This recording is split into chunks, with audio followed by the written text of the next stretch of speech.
Bismillahirrahmanirrahim. Assalamualaikum warahmatullahi wabarakatuh. Waalaikumsalam warahmatullahi wabarakatuh. Allahumma sholli ala sayyidina Muhammad wa ala ali sayyidina Muhammad. Alhamdulillah kita berjumpa lagi hari ini di pagi yang cerah dalam acara Psikologi Keluarga bersama Ustadz Husein Alatas dan Ustadz Abu Bakar Baraja. Hari ini Mbah Hajah Nur Nuning berhalangan hadir karena beliau sedang di Yogyakarta. Di sini juga ada hadir teman-teman yang ikut PKL, ada Fauzi, Fauzan, ada juga Adit, dan kamera switcher dipegang oleh Mas Atep Setiabudi. Ya, kita jumpa lagi dalam acara Psikologi Keluarga. Ada 3 kasus yang masuk, tapi kita baca Al-Fatihah dulu. Assalamualaikum Ustadz Husein, Ustadz Abu Bakar. Baik, kita baca Al-Fatihah dulu ya. A'udzu billahi minasy syaithanir rajim. Bismillahirrahmanirrahim. Alhamdulillahi rabbil alamin. Ar-Rahmanir Rahim. Maliki yaumiddin. Iyyaka na'budu wa iyyaka nasta'in. Ihdinas siratal mustaqim. Siratal ladzina an'amta 'alaihim ghairil maghdubi 'alaihim waladdallin. Kita sudah baca Al-Fatihah, mudah-mudahan Allah mudahkan kita dalam menghadapi berbagai persoalan yang kita hadapi sehari-hari. Baik, ada 3 kasus yang masuk ke meja redaksi. Yang pertama adalah dari siapa nih, tidak disebut namanya. Assalamualaikum Ustadz Husein, Ustadz Abu Bakar. Ada seorang lelaki, waktu itu usia dia 10 tahun. Ayahnya mencuri, yang dicuri barang tetangganya. Hasil curian itu diberikan kepada anaknya yang berusia 10 tahun. Sekarang si anak itu sudah 40 tahun dan kondisi ekonominya bagus. Si anak yang sekarang sudah berusia 40 tahun ini bermaksud ingin mengembalikan apa yang telah dicuri ayahnya itu. Bagaimana hukumnya? Kalau dia kembalikan berarti membongkar aib ayahnya. Kalau ruang itu disedekahkan dengan niat atas nama tetangganya, boleh apa tidak? Bagaimana sebaiknya Ustaz? Kasus yang kedua adalah seorang ibu tinggal bersama anak-anaknya di rumah dinas. Suatu saat dari pihak instansi kantornya menawarkan kepada si ibu untuk membeli rumah dinas itu. Ibunya tidak memiliki uang. Karena anak-anaknya sudah bekerja dan mapan, mereka patungan untuk membayarkan rumah itu. Lalu ketika ibu itu wafat dan 2 anaknya juga yang saya ikut sharing ikut juga wafat, bagaimana pembagian harta warisannya? Kemudian ketiga, dalam beberapa bulan ini saya menikah, saya banyak ikut kajian-kajian rasil. Saya ingin pada pernikahan nanti dilaksanakan secara Islam saja. Tapi orang tua kami maunya ada juga adat Jawanya. Misalnya injak telur, mandi air kembang, dan lain-lain.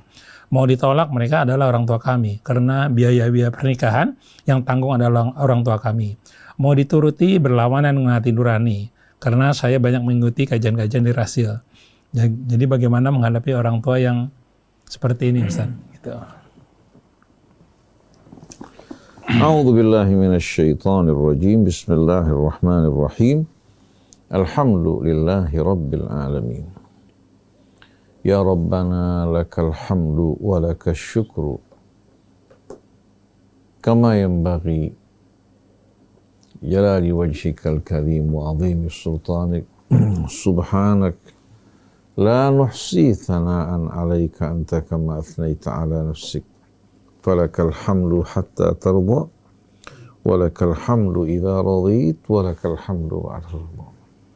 Allahumma atina min indika rahmah wa 'allimna min ladunka ilman nafi'a wanfa'na bima 'allamtana waj'alna hudatan muhtadin wa la taj'alna dhallina mudhillin birahmatika ya arhamar rahimin. Amma ba'du. Ikhwan, akhwat, pendengar, pemirsa radio TV Silaturahim yang dirahmati Allah. Ustadz Abu Bakar Baraja, itu pula Ustadz Muhammad Krisna, Atep, seluruh kerabat kerja di studio, dan anak-anak kita yang sedang melakukan pelatihan. Ada Adi, Fakhri, Fauzan, kepada seluruh keluarga besar Radio Silaturahim, kaum muslimin dan muslimat, kepada seluruh anak bangsa, assalamualaikum warahmatullahi wabarakatuh. Baru saja kita mendengarkan 3 kasus yang menjadi pembahasan kita pada pagi hari ini. Yang pertama, seorang ibu yang berdiam di rumah dinas. Satu hari pihak yang berwenang menawarkan kepada ibu ini untuk membeli rumah tersebut menjadi hak miliknya. Karena si ibu tidak memiliki uang yang mencukupi, maka anak-anak yang telah bekerja bersama-sama mereka urunan. Bersama-sama mereka bekerja sama untuk membeli rumah tersebut. Dari rumah dinas menjadi rumah milik pribadi. Nah, ibu meninggal dunia. Begitu juga 2 anak yang berkontribusi juga meninggal dunia. Bagaimana warisannya? Pertama-tama kita harus tahu status rumah tersebut di samping menjadi milik ibu, ya. Karena ibu ya dengan sendirinya mendiami rumah tersebut sebagai rumah dinas di mana orang suaminya bekerja ya, mendapatkan hak untuk tinggal di rumah tersebut, maka status rumah ini sebetulnya mirip dengan uang kunci. Biasanya kalau ibu diperintahkan untuk meninggalkan rumah dinas, mereka diberikan katakanlah ganti untuk dapat membuat si ibu ya, memiliki tempat kediaman yang didiami. Nah, ini bisa dinilai berapa kira-kira nilai dari rumah tersebut. Adapun anak-anak yang berkontribusi untuk membeli rumah tersebut, patut untuk kita tanya. Apakah mereka membeli rumah tersebut, mereka hibahkan untuk ibu mereka? Apakah mereka membeli rumah tersebut merupakan bagian dari investasi mereka? Kalau seandainya anak-anak berkontribusi bekerja sama untuk membeli rumah tersebut, lalu dihibahkan menjadi milik ibunya, maka seluruh rumah ya dan juga kontribusi anak-anaknya menjadi hak waris bagi ahli warisnya. Tapi seandainya anak-anak tersebut ketika membeli rumah ya berniat mereka menjadikannya saham, maka dengan sendirinya sesuai dengan saham mereka yang mereka keluarkan untuk membeli rumah ya dinilai berapa persen sahamnya. Katakan umpamanya 10 orang yang berkontribusi. Satu mengeluarkan 1 juta, satu mengeluarkan 20 juta, satu mengeluarkan 30 juta, kita bisa hitung sahamnya berapa. Yang 30 juta berarti 30%, yang 10 juta 10%. Nah, harga rumah tersebut sewaktu dijual atau dinilai ya, setelah dihitung berapa kira-kira nilai dari apa? Dari rumah dinas tersebut ya. Katakan bisa aja 10%, 30%. Nah, sisanya dibagi sesuai dengan saham anak-anak. Sedangkan yang menjadi hak ibu, begitu pula ayah yang meninggal dunia, menjadi apa? Harta waris yang dibagi di antara anak-anaknya dan mereka yang berhak untuk menerima waris. Di antara anak-anak dan mereka yang berhak menerima waris. Contohnya, yang 2 orang yang meninggal dunia, mereka juga akan meninggalkan anak. Mereka meninggalkan anak. Maka dengan sendirinya kalau yang meninggal dunia 2 orang ini diketahui berapa saham mereka dalam pembelian rumah tersebut, dikembalikan kepada mereka menjadi hak waris buat anak-anaknya. Tapi kalau seandainya 2 orang tersebut niat sewaktu membeli rumah tersebut hadiah buat ibunya, bukan merupakan saham investasi, maka dengan sendirinya bersatu menjadi hak waris. Tapi yang terbaik sebetulnya dalam hal ini, hendaknya saham anak masing-masing dihitung berapa, kemudian yang menjadi hak mereka dikembalikan kepada mereka, yang tidak mau bisa dikembalikan lagi, nanti dihitung menjadi warisan untuk mereka-mereka yang membutuhkan di antara keluarga. Jadi kalau kita perhatikan bersama di sini, bahwa status rumah tersebut bisa sepenuhnya menjadi hak waris kalau mereka beli untuk ibu mereka. Tapi kalau mereka membeli rumah tersebut sebagai bentuk investasi, masing-masing memiliki saham sesuai dengan uang yang mereka keluarkan, maka dengan sendirinya saham yang dikeluarkan terlebih dahulu diberikan kepada mereka ya, yang berinvestasi. Kalau orang tuanya sudah meninggal dunia, anak-anaknya berhak untuk menerima warisan, dibagi di antara mereka, laki-laki 2 kali bahagian perempuan. Seandainya almarhum, katakan yang meninggal dunia laki-laki punya istri, istri juga punya hak. Karena ini merupakan saham yang dikeluarkan pada masa hidup ya, mereka masih berumah tangga. Jadi sebetulnya sederhana sekali. Tinggal ditanyakan, apakah Anda waktu mengeluarkan uang ini dalam rangka berinvestasi, ya, apa Anda hibahkan semuanya untuk ibu Anda? Kalau hibah berarti semuanya menjadi warisan, tidak ada masalah. Kalau seandainya investasi, masing-masing diberikan sesuai dengan saham mereka. Mudah-mudahan hal ini sesuai dengan apa yang Allah Subhanahu wa taala ridhai. Amin ya rabbal alamin. Adapun kasus yang kedua, seorang tua pada masa anaknya masih kecil, dia pernah mencuri sesuatu dari orang lain, diberikan kepada anaknya. Pihak yang dicuri tidak tahu bahwasannya ya, orang ini mencuri, mengambil, ya, bisa aja dari bosnya dia mengambil sesuatu, diberikan untuk pendidikan sekolah anaknya. Nah sekarang alhamdulillah anaknya sudah mapan, dia ingin mengembalikan apa yang dicuri oleh ayahnya. Kalau dia katakan bahwa saya akan mengembalikan apa yang dicuri oleh ayah saya, dia membuka aib orang tua yang sudah tertutup. Dia bertanya, boleh nggak disedekahkan lalu pahalanya untuk mereka yang diambil hartanya? Jawabannya tidak boleh. Seorang tidak boleh bersedekah, menyedekahkan milik orang lain tanpa sepengetahuannya. Kalau memang dia tahu bahwa ayahnya pernah mengambil hak saudaranya, jangan dihitung jumlah rupiahnya, karena rupiah 20 tahun yang lalu sampai sekarang berbeda harganya.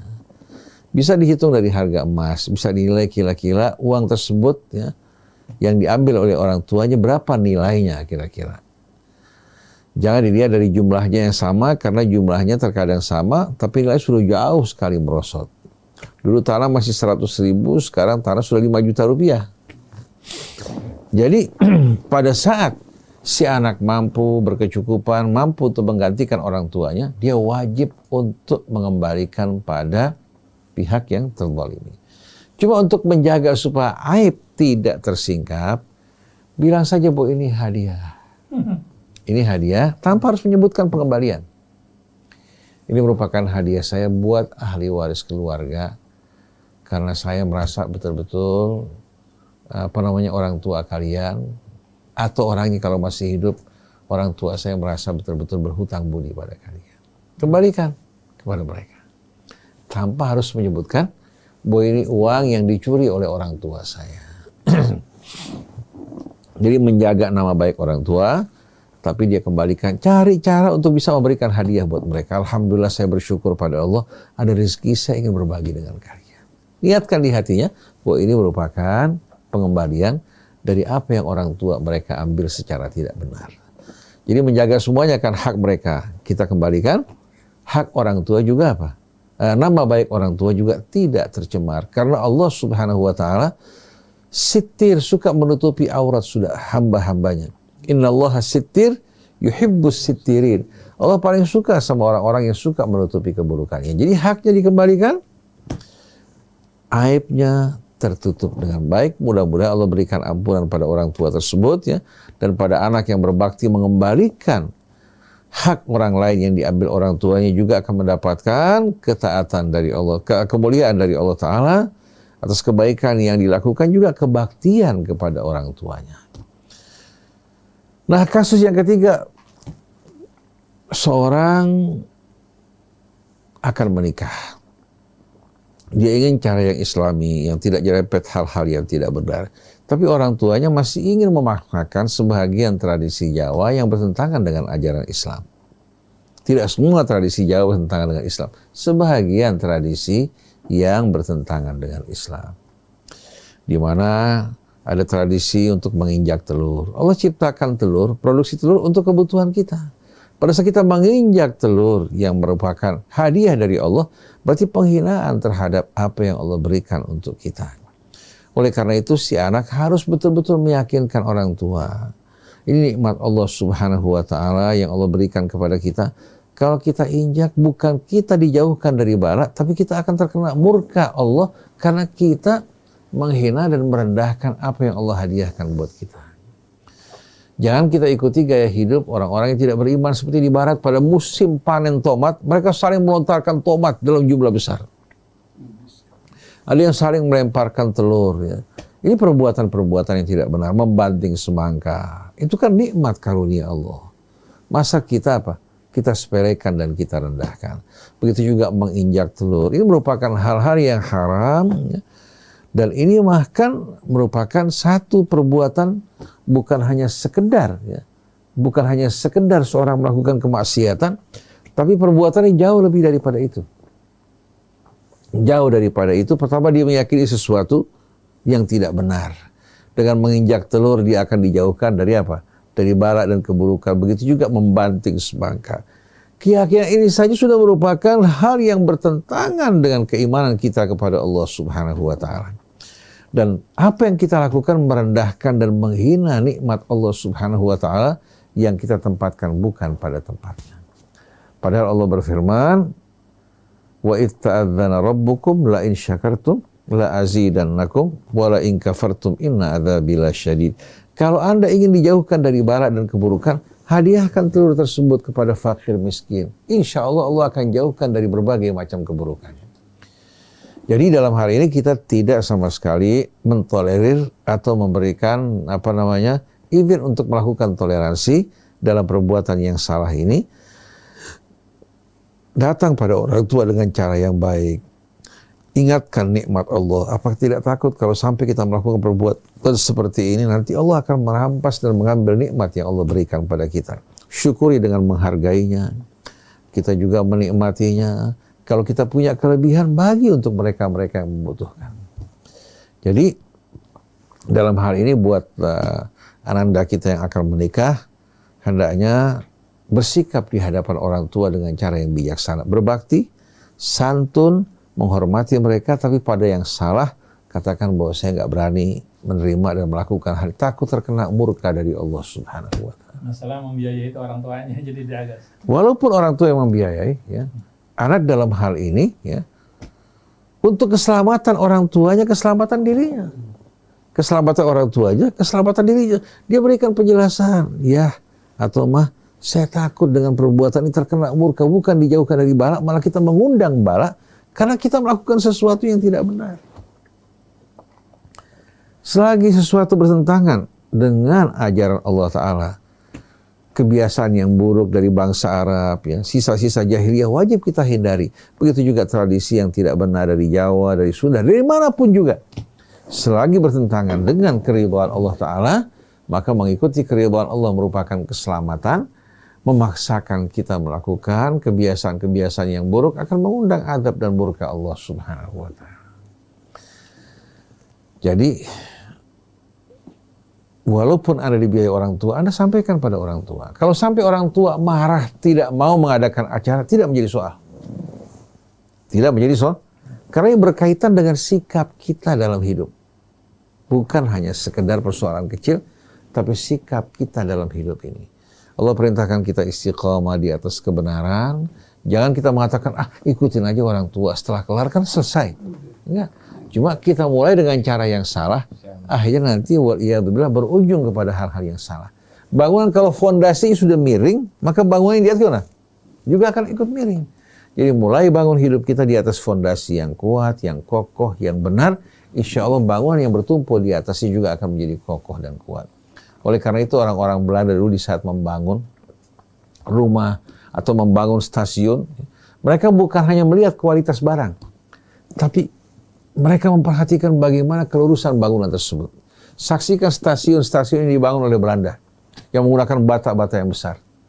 Subhanallah, waktu kita perhatikan bangunannya lurus luar biasa. Waktu kita bongkar, tanpa kesulitan kita ketok, subhanallah kapurnya keluar dan batanya dalam keadaan sempurna. Yang membuat bangunan ini kokoh apa? Lurus, berada pada fondasi yang kuat, tanah yang keras, dan bangunannya dalam keadaan lurus hingga membuat bangunan dalam keadaan penuh keseimbangan. Tapi kalau dinding yang miring, walaupun tanpa beban, lama-kelamaan apa? Semakin tinggi, semakin apa? Semakin mempercepat keruntuhannya. Maka istiqamah di jalan Allah merupakan bangunan kehidupan agama kita yang akan betul-betul meluruskan, menjaga, dan juga akan mengantarkan kita menuju Allah Subhanahu wa taala. Wallahu a'lam. Selanjutnya kita dengar apa yang disampaikan oleh Abu Bakar Nasihat Barada. beliau ini untuk mereka. Silakan Ustaz Abu Bakar Barada. Bismillahirrahmanirrahim. Assalamualaikum warahmatullahi wabarakatuh. Waalaikumsalam. Alhamdulillah, pencerahan yang begitu jelas, terang, dan pasti. Penjelasannya sederhana, tapi punya kekuatan yang luar biasa. Ketika kita inginkan sesuatu, namun ketika keinginan tersebut ada halangannya, bukan berarti kita harus menyerah. Ketika kita mau melaksanakan pernikahan, tapi penuh dengan berbagai macam persoalan, bukan berarti kita yang penting jalan dulu, bukan. Tapi bagaimana keinginan kita itu bisa sampai. Bagaimana keinginan kita itu bisa terlaksana. Syariat Islam yang dalam pernikahan sudah jelas, rapi, dan menyenangkan. Ketika ditambah-tambah yang lainnya, akibatnya berbagai macam persepsi kita akan berbagai muncul. Seperti yang tadi diterangkan. Ketika kita sudah melakukan sesuatu yang salah, berikutnya salah lagi. Jadi kalau misalkan tradisi itu benar, maka dia akan benar-benar terus. Ada yang salah, kita singkirkan. Kalau kita melakukan satu kali salah, maka akan terjadi salah lagi.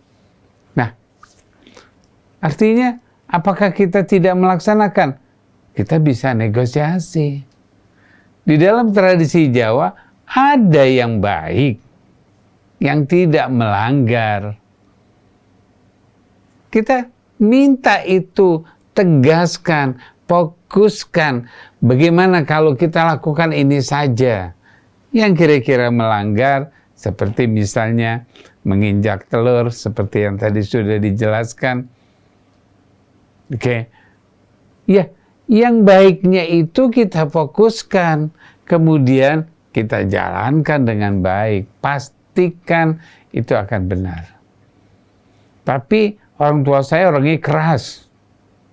Orang tua saya itu nggak mau biayai kalau tidak dengan seperti itu.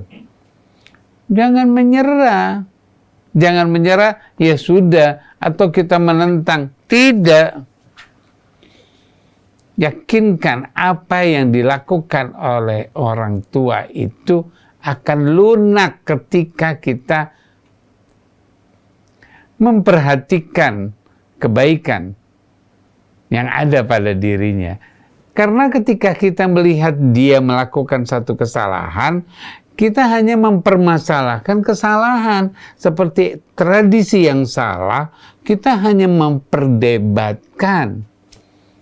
Ketika perdebatan tradisi tersebutlah, akhirnya orang tua kita bertahan. Lepaskan, jangan membahas, jangan merespon. Tradisi-tradisi yang tidak baik dalam proses pernikahan, jangan dibahas. Ambil,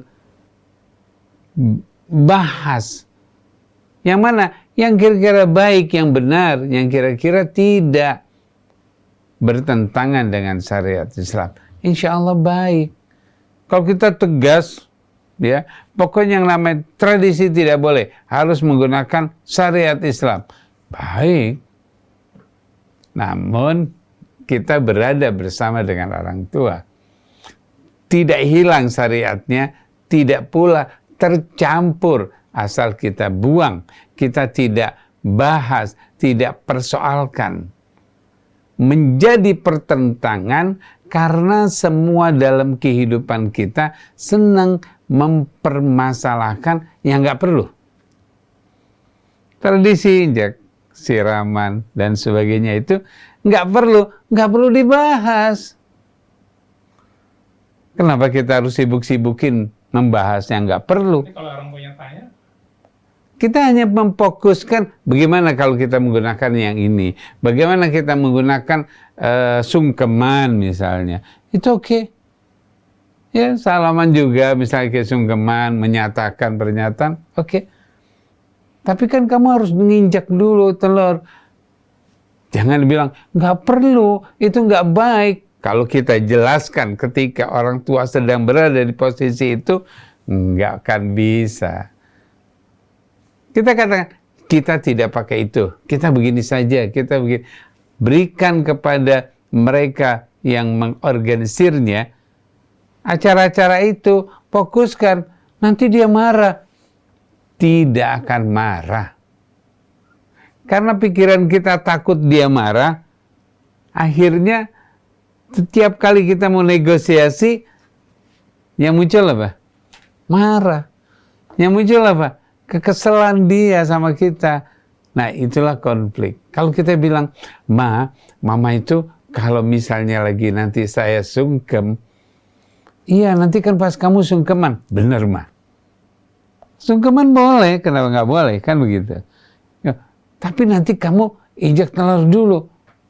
Jangan dibilang, enggak, Ma, enggak. Ma, bagaimana omongan yang sungkeman itu yang saya harus ucapkan ke mama. Jadi si mamanya hanya berpikir kepada mana? Sungkeman. Akhirnya yang menginjak dan sebagainya tidak muncul dalam acara-acara. Selesai. Segitu mudahnya. Benar. Kalau kita mau bertahan dengan kebaikan, yakinkan Allah akan bukakan itu. Nanti si mamanya akan berpikir. Karena Allah ciptakan. Mamanya juga berpikir. Ya, bagaimana mamanya nggak mau berpikir karena ditentang. Pertentangan akan menghambat akal sehat seseorang. Termasuk kita juga. Kalau kita sering bertentangan, akal sehat kita akan berhenti. Nah, jangan suka bertentangan. Dalam hak waris yang sudah dijelaskan, nggak usah ditentangkan. Orang sudah teratur rapi. Sudah jelas, kita hanya inginkan atau pengen agar supaya diberikan si fulan, agar supaya seperti ini, atau merubah niat, atau merubah sebagainya. Ini yang membuat keadaan menjadi keruh. Yang sudah jelas, mau diperjelas lebih jelas lagi, akhirnya kabur. Yang penting yang jelas, yang pasti. Insya Allah hak waris akan dapat. Yang penting bagaimana aturan itu bisa dijalankan. Kita rasakan bagaimana ketika kita mempunyai satu persoalan di dalam diri kita. Ketika persoalan itu kita akan buka, mungkin malu, mungkin tidak enak, seperti kasus yang pertama tadi diterangkan. Ya, orang tua kita melakukan sesuatu yang tidak baik. Bagaimana kita menutupi ketidakbaikan itu menjadi baik? Luar biasa tadi jawabannya. Jawabannya yang sederhana.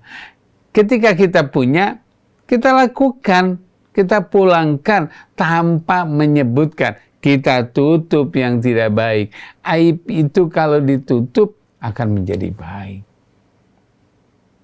Karena apa? Karena yang kita lakukan adalah kebaikan. Tapi kita menutupi aib, tapi tidak mau melakukan kebaikan. Sang aib itu akan keluar. Ketidakbaikan itu kita tutupin. Tapi kita nggak mau berbuat baik, dia akan mendesak keluar karena tidak ada yang membersihkan. Tapi ketika kita mempunyai kesalahan, waktu kita punya kesalahan tersebut kita tutup, tapi kita berbuat baik, lakukan kebaikan. Ketika kita melakukan kebaikan, namanya kita membersihkan. Jadi, kalau kita melakukan kesalahan, kita harus berbuat baik, benar. Bertobat pada Allah, kita minta ampun sama Allah, kita serahkan sama Allah, kemudian lakukan perbuatan baik pada orang tersebut. Kalau orang itu nggak tahu, tapi kalau orang itu tahu bagaimana? Katakan. Orang tersebut tahu kalau orang tua kita pernah mengambil dan nggak mau ngaku, misalnya, ya kita datengin. Sekarang saya minta maaf, dulu mungkin tidak ngaku, sekarang saya yang akan memberikan.